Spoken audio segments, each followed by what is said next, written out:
Hijab. Rutgers fuels anti-Hindu hate with dubious report written by Rakesh Krishnan Simha.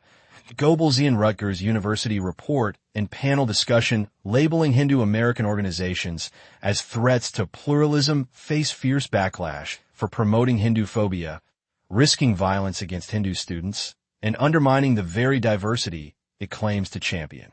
On October 27th, Rutgers University will host a panel discussion around its report titled Hindutva in America, a threat to equality and religious pluralism. Far from being a neutral or academic exercise, the event and its accompanying report are drawing widespread criticism from Hindu communities across the United States, civil rights advocates, and interfaith leaders. Critics argue that this report, authored and platformed by a small but vocal group of leftist activists, is an ideologically driven attempt to paint Hindus as a national security threat, undermining not only the rights of one of the most law-abiding immigrant groups in America, but also fracturing the very fabric of religious pluralism it claims to protect. With baseless allegations, selective sourcing, and inflammatory rhetoric, the report, prepared by Rutgers Center for Security, Race, and Rights, Sahar, poses a very real danger. It risks inciting religious violence, placing Hindu students on American campuses in harm's way, and legitimizing Hinduphobia under the guise of academic freedom. The Hindu American Foundation commented on X that at the very moment that a city council member in Florida called for the deportation of all Indians, a Texas Senate candidate wanted a Hanuman statue pulled down, and online anti-Hindu hate is ubiquitous, one would expect Rutgers to stand with Hindus in America. Instead, more demonizing rhetoric targeting Hindus, fomenting a religious Hindu-Muslim conflict to further divide already marginalized immigrant communities. Goebbelsian claims and flawed premises the Hindutva in America report tries to argue that Hindu American organizations operate as proxies of India's Rashtriya Swayamsevak Sangh, RSS, and are working to undermine U.S. values through Islamophobia, casteism, and anti-minority rhetoric. In words that would make the propagandist Joseph Goebbels proud, the report says, American Hindu nationalists regularly attack religious and caste minorities within the South Asian American diaspora, including Muslims, Sikhs, Dalits, and Christians, seeking to undermine their views and influence. Hindu nationalists actively recruit among second-generation and third-generation Hindu Americans. It continues, Hindu nationalist harmful tactics demonstrate an aversion to free speech and religious pluralism. American Hindu nationalists often use coercive strategies, including harassment and threats of violence, to insert their anti-Muslim and broader anti-pluralism viewpoints into American primary and secondary school curricula, as well as higher education programming. But these claims are riddled with factual errors, a lack of evidence, and deep ideological bias. Guilt by association. Hindu cultural groups, temples, youth camps, and interfaith outreach programs are branded as fronts for extremism simply because of perceived connections to Indian organizations. This is a classic example of guilt by association. No community input. Not a single major Hindu American organization was consulted in the making of this report. The researchers never sought clarification or offered the opportunity for community input, violating basic standards of academic ethics and inclusion. Inflammatory language. The repeated use of words like fascist, supremacist, and extremist shows a clear agenda. These terms aren't used analytically, they're weaponized. Misrepresentation of facts. Hindu participation in conservative events or critique of radical Islamic groups is painted as Islamophobia. Criticism of Pakistan-based terror organizations is equated with anti-Muslim hate, a deeply flawed and dangerous conflation. Erasing Hindu civic contributions. The report completely omits the positive contributions of Hindu organizations, disaster relief, interfaith work, education initiatives, anti-caste discrimination policies, and more. The narrative is not just biased, it is deliberately one-sided. Manufactured Islamophobia and Khalistani revisionism, one of the report's central themes is that Hindutva groups have contributed to Islamophobia in the United States. It claims Hindu organizations rode the wave of post 9/11 Islamophobia to embed themselves in American conservatism. But this theory falls apart under scrutiny. American Hindu organizations, like any other diaspora group, have legitimate concerns about radical extremism, both Islamic and otherwise. Speaking out against terrorism from Pakistan or highlighting atrocities like the Pahalgam massacre, where 26 Hindus were killed for their faith, is not Islamophobia. It's truth-telling. Worse, the report attempts to launder extremist ideologies like Khalistan as victim movements. It casts figures like Hardeep Singh Nijjar, a known Khalistani terrorist, as a victim of transnational repression, without addressing his past or the lack of evidence in Canada's claims. This moral inversion is not only academically dishonest, but also dangerous. Rutgers' agenda ghettoize Hindus after labeling Hindus as intolerant and dangerous. Rutgers offers American policymakers 5 recommendations, which, if implemented, would turn Hindu Americans into virtual outcasts in their own country. The proposals, which sound eerily like Germany's 1935 Nuremberg laws that stripped Jews of their rights and demonized a law-abiding and peaceful community, are law enforcement, politicians, and civil society groups should cease partnerships with U.S.-based Hindu nationalist groups. The U.S. government should impose sanctions on or refuse entry into the United States to persons who facilitate or provide material. Support for anti-minority violence in India. U.S.-based Hindu nationalist groups, particularly those registered as charities, must be fully transparent about their financial links abroad, including material support originating overseas, financial resources directed overseas, and ties to foreign governments. Federal authorities should ensure that U.S. groups that act as proxies of India's Rashtriya Swayamsevak Sangh and its affiliate organizations register under the Foreign Agents Registration Act. University administrations should educate themselves about the threats caused by Hindutva-inspired discrimination in the United States and protect professors, staff, and students within their universities from Hindu nationalist aggressions. A community already under siege, the report lands at a time when Hinduphobia is not just theoretical, it's happening and rising. The Hindu American Foundation, Coalition of Hindus of North America, COHNA, and other advocacy groups have documented increasing anti-Hindu incidents in North America and Europe. These range from temple desecrations and social media harassment to physical assaults and academic discrimination.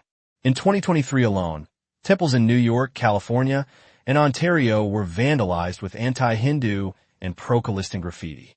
Hindu students have reported being ostracized in classrooms, told their religion is violent, and even asked to denounce Hindutva to participate in campus events. The Rutgers report will not help protect minority rights. It will worsen this environment by falsely implicating an entire community. Painting a target on Hindu students through its Goebbelsian rhetoric, the report paints a target on the back of every Hindu American who engages in civic life, religious expression, or political advocacy. In an academic setting, where ideas and identity should be protected under First Amendment rights, Hindu students now find themselves labeled by association, with their heritage, with their religion, and with their values. The risk is not theoretical. Hindu students across America have already reported threats, harassment, and bias, especially in the wake of growing anti-Hindu rhetoric on campuses. A student-led organization, Hindu on Campus, HOC, has launched a website to track and document over 100 incidents of anti-Hindu or anti-India bias at campuses across the U.S., UK, Canada, and Australia over the past few years. This effort aims to make data accessible for advocacy and awareness purposes. In April 2024, Congressman Shri Thander introduced a resolution in the U.S. House of Representatives condemning Hinduphobia, anti-Hindu bigotry, hate, and intolerance. The resolution states that Hindu Americans face stereotypes, disinformation, bullying in schools and colleges, and bias-motivated crimes. Many Hindu students report being subject to stereotyping about their religious practices, symbols, and cultural background. This includes misrepresentations of Hinduism being labeled extremist or nationalist simply for expressing Hindu identity or facing jokes or disparaging remarks related to caste, gods, or religious festivals. There are documented cases where Hindu student groups' efforts to host cultural or religious events, or to have recognition of Hindu Heritage Month, are met with resistance or hostility. In some instances, student governance bodies or peer groups have challenged or opposed such recognition, accusing organizers of promoting a political ideology rather than religion or culture. Beyond interpersonal encounters, there have been complaints about administrative inaction or indifference when Hindu students bring up bias. Sometimes, there is a lack of cultural understanding of Hindu symbols, such as the tilak or traditional religious attire, dietary practices, or religious observances. In other cases, Hindu students feel their concerns are marginalized in diversity, equity, and inclusion (DEI) conversations. In such a climate, Rutgers' decision to host this panel with known anti-Hindu activists could fuel further hostility. Who are the real extremists? One of the most troubling aspects of the Rutgers panel is the participation of Audrey Truschke, a controversial figure who has a history of incendiary remarks about Hinduism and Hindu deities. She has publicly referred to Lord Rama as a misogynistic pig, mischaracterized the Bhagavad Gita as endorsing mass slaughter, and claimed the epic Mahabharata promotes rape culture. Such statements would be unacceptable if said about any other religion's prophets or texts, and rightfully so. Yet, in the case of Hinduism, these attacks are often defended under the shield of academic critique, ignoring the emotional, spiritual, and psychological impact on millions of practitioners. Another panelist is Sahar Aziz, a professor of law at Rutgers Law School.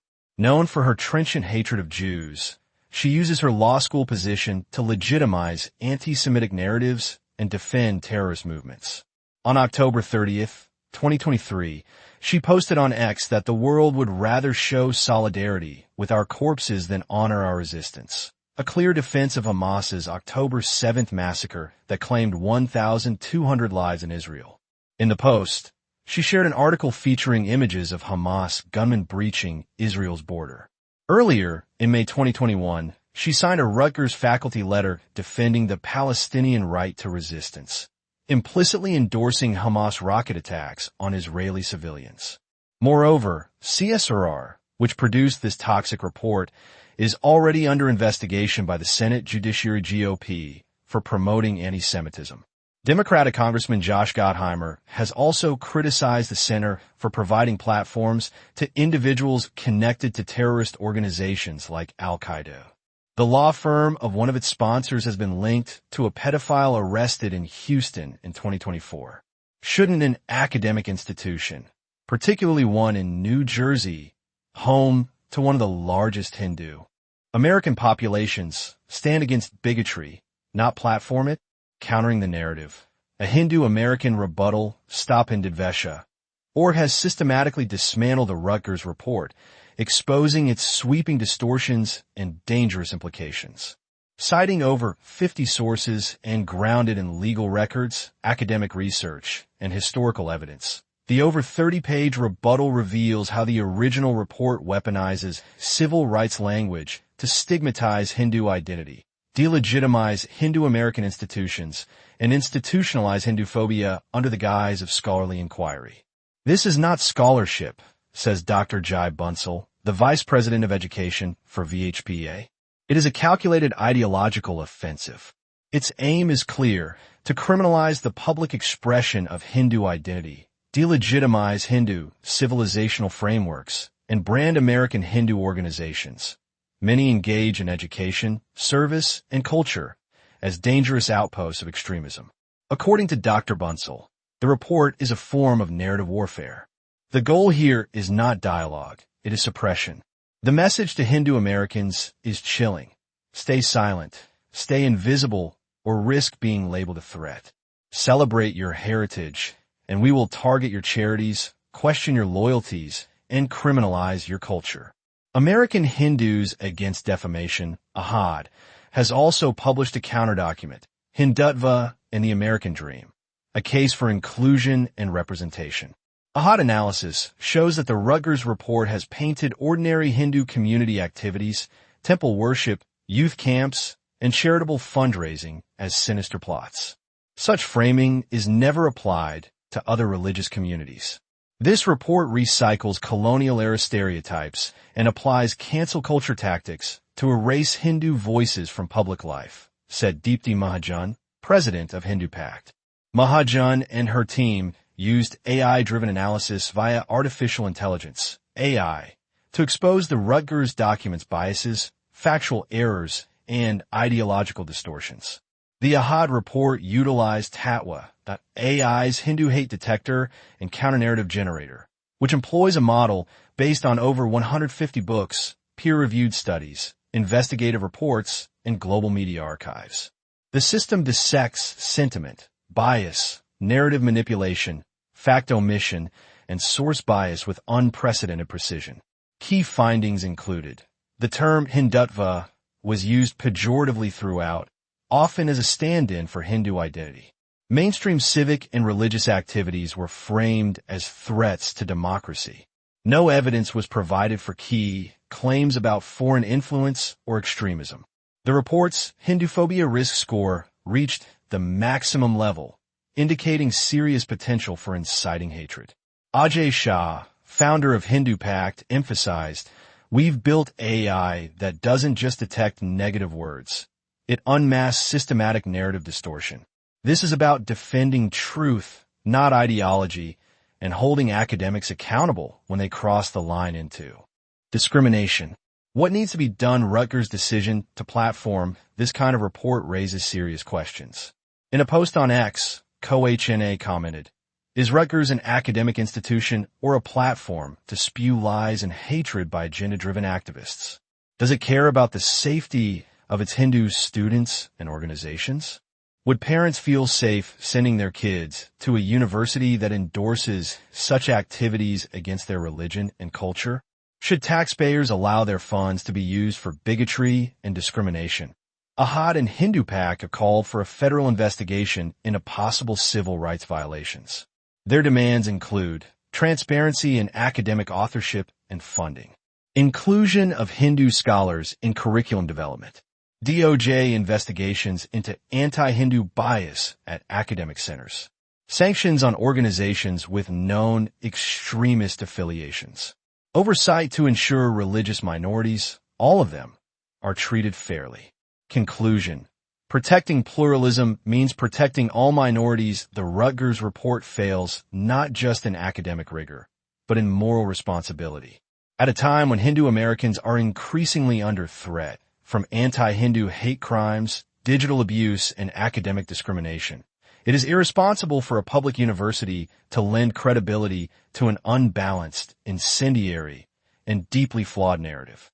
Hindu Americans are doctors, engineers, public servants, students, and spiritual leaders. They deserve respect, fairness, and safety, just like every other community. If academia truly values diversity, then it must stop treating Hindus as the exception to the rule. Religious freedom is not selective. Discrimination cloaked in scholarship is still discrimination. And bigotry, whether against Jews, Muslims, or Hindus, must be challenged wherever it arises. As CoHNA says, Rutgers must be held accountable.